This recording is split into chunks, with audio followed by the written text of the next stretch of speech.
তো দেখুন আজকে কোথায় চলে এসেছি, আজকে চলে এসেছি স্টিলের এই সুন্দর সুন্দর জিনিসের রাজ্যে। দেখুন কত সুন্দর সুন্দর জিনিসপত্র, এগুলো দেখে একবারে চোখ জুড়ে যাচ্ছে। আর এই তো দেখুন এই কাঁটা চামচগুলো, এগুলো প্রাইস হচ্ছে 100 টাকা করে, ভাইয়া না 100 টাকা করে পিস।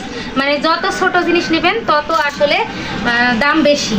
আর এই জিনিসগুলো আসলে দেখতে অনেক সুন্দর লাগছে, দেখুন কত সুন্দর লাগছে দেখতে। আর এই চামচের সেটটা এটা হচ্ছে 1300 টাকা, মানে পুরো সেটটা কাটেলারি সেট, আসলে ভীষণ ভালো লাগছে দেখতে।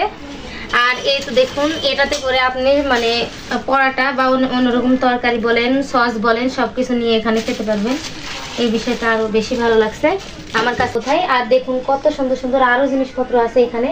আর বিশেষ করে কলসটা দেখাও, এইদিকে ধরো, কলসটা ভীষণ সুন্দর লাগছে দেখতে। আপনাদের কাছে কেমন লাগছে অবশ্যই কমেন্ট বক্সে গিয়ে জানাবেন। আমার তো অনেক পছন্দ হচ্ছে কলসটা। আর কিছু কিছু চেষ্টা করব নেওয়ার জন্য, দেখি পারি কি। আর ভীষণ ভালো লাগছে আসলে, আপনাদের কাছে কেমন লাগছে আমার জানি না, কিন্তু আমার কাছে ভীষণ ভালো লাগছে। দেখুন এই ছোট ছোট মগগুলো আরো বেশি সুন্দর, তাই না? এই তো দেখুন। তো সবাই ভালো থাকবেন, সুস্থ থাকবেন, আল্লাহ হাফেজ।